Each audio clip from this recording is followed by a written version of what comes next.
Moran's eye tells you the map has spatial structure, but it doesn't tell you where. Is the hotspot in the north or the south? LISA, Local Indicators of Spatial Association, decomposes the global statistic into a contribution from each location. LISA computes a local Moran's eye for each location. That location's deviation from the mean times the weighted sum of its neighbours' deviations, divided by the variance. Each location gets its own score and its own significance test. Locations are then classified: significant high clusters, significant low clusters, significant high-low outliers, significant low-high outliers per not significant. Plot these classifications on a map and you get the LISA cluster map, the spatial equivalent of a heat map with statistical rigor. In spatial transcriptomics, LISA maps identify tissue domains. For marker gene, high clusters correspond to tissue regions where that gene is consistently elevated, a spatial domain.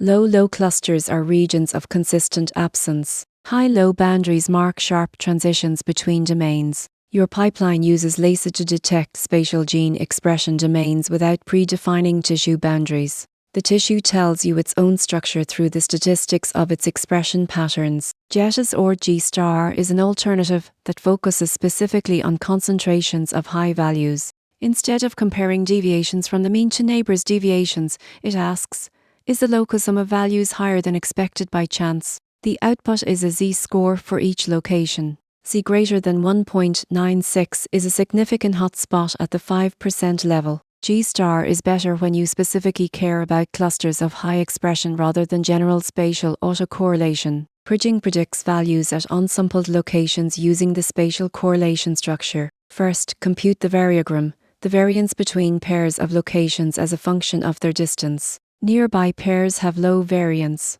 Distant pairs have high variance. Fit a model, spherical, exponential or Gaussian, to the variogram. Then use the fitted variogram to optimally weight nearby observations for prediction at a new location. In spatial transcriptomics, Kriging can impute gene expression at locations between capture spots, creating continuous expression surfaces from discrete measurements. Sometimes the question isn't about values at locations but about the locations themselves. Are immune cells clustered around the tumor, or are they uniformly distributed? Point pattern analysis addresses this. Ripley's K-function counts the average number of points within radius r of each point compared to what you'd expect from complete spatial randomness. K above the expected value means clustering. Below means regularity.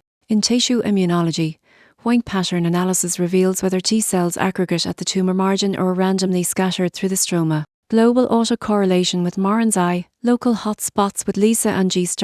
Prediction with Kriging. Point pattern analysis with Ripley's K, spatial statistics turns location from metadata into data. The weather map has hotspots, cold spots, gradients and boundaries. So does your tissue section. These methods read the map.